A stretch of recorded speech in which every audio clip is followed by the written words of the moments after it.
मित्रांनो, आजच्या लेक्चरमध्ये आपण अभिजात भाषा कशा लक्षात ठेवायच्या यावर सोपी एकदम टिप्स बघूया. तर एकूण अभिजात भाषा 11 आहेत.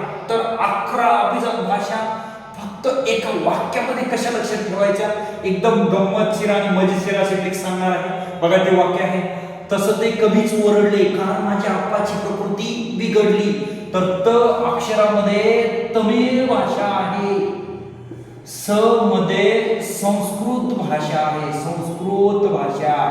ते म्हणजे तेलुगू भाषा आहे. म्हणजे त स ते क मध्ये त तमिळ, स संस्कृत, तेलुगू. कमीच मध्ये क म्हणजे कन्नड भाषा आहे आणि मीच मध्ये मल्याळम भाषा आहे. त्याच्यानंतर ओरडले या शब्दामध्ये ओडिया भाषा लक्षात ठेवू शकता, कारण शब्दामध्ये कोणतीच नाही. तर माझ्या या शब्दामध्ये मराठी भाषा लक्षात ठेवा. आपाची मध्ये आ मध्ये आसामी भाषा आहे आणि पा मध्ये पाली भाषा आहे. त्याच्यानंतर प्रकृती या शब्दामध्ये प्राकृत भाषा लक्षात ठेवू शकता आणि त्याच्यानंतर बिघडली या शब्दामध्ये बंगाली भाषा आहे.